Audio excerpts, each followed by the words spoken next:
E aí, pessoal, tudo certo? Olha, antes da gente começar, já quero pedir para vocês deixarem aí nos comentários o que estão achando dessa história toda, porque o assunto de hoje, meus amigos, é quente. A gente está falando de uma notícia que pode simplesmente virar o futebol carioca de cabeça para baixo. Uma proposta bilionária para a compra do Vasco que está gerando um conflito gigantesco, envolvendo muita grana, poder e, claro, a nossa rivalidade histórica. Vamos mergulhar nisso. E no meio de toda essa polêmica fica a pergunta, né? Essa reação toda que a gente está vendo é puro medo de ver um rival se fortalecendo de verdade ou é algum tipo de respeito distorcido por um adversário histórico? É isso que a gente vai tentar decifrar aqui. Então vamos aos fatos.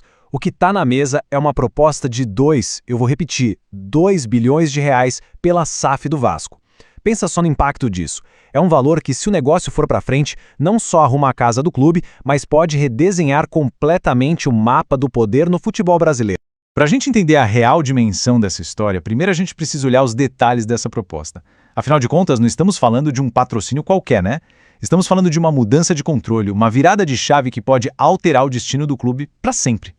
2 bilhões de reais. Pessoal, só para ter uma noção, esse valor coloca o Vasco em um outro patamar financeiro, um patamar quase de clube europeu. É dinheiro para quitar dívidas, para modernizar o que for preciso e, claro, para aquilo que o torcedor mais quer, contratar jogadores de peso. E aqui a gente vê como esse controle funcionaria na prática. O investidor abocanharia uma fatia de até 90% das ações. Traduzindo, ele teria a caneta na mão para tomar as decisões mais importantes do clube, desde quem vai ser contratado até qual vai ser a estratégia de longo prazo. Mas beleza, quem é a figura por trás dessa grana toda? O nome dele é Marco Lamachia, um empresário cujas conexões, tanto de família quanto de negócios, são justamente o ponto central de toda essa confusão. E é aqui que a coisa começa a ficar bem mais complexa. O Lamachia vem de uma família com um pedigree impressionante no mundo dos negócios. Mas é a ligação dele com a Leila Pereira, a presidente do Palmeiras, que acendeu todos os alertas sobre um possível conflito de interesses. E como já era de se esperar, essa notícia não caiu nada bem do outro lado da rivalidade. Como o Flamengo, o maior rival do Vasco, está reagindo a essa possibilidade de ter um concorrente bilionário aqui do lado? A resposta do Flamengo foi, direta e reta. Não é uma reclamaçãozinha de bastidor, não. É uma ameaça real de levar essa disputa para os tribunais com o objetivo claro de tentar melar o negócio, de anular a venda. O pilar de toda a argumentação do Flamengo é essa tese de conflito de interesses. Mas vamos com calma. O que a lei realmente diz sobre isso? Será que essa alegação se sustenta numa briga jurídica? Para a gente conseguir entender essa batalha jurídica que está se desenhando no horizonte, a gente precisa mergulhar um pouco na lei que rege as SAFs aqui no Brasil. A lei da SAF foi criada para trazer mais lisura e competitividade para o nosso futebol. E por isso mesmo, ela proíbe que um mesmo grupo controle 2 clubes. A ideia é evitar manipulação de resultados e outras práticas que, convenhamos, ninguém quer ver. E aqui está o verdadeiro xadrez jurídico da questão. De um lado, o Flamengo deve argumentar que essa relação familiar entre o Lamachia e a Leila Pereira cria, sim, uma influência indevida, mesmo que indireta.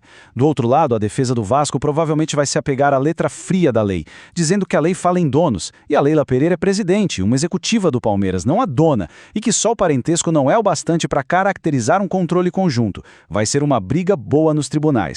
Mas, enquanto os advogados quebram a cabeça nos bastidores, a torcida do Vasco, a torcida já está sonhando.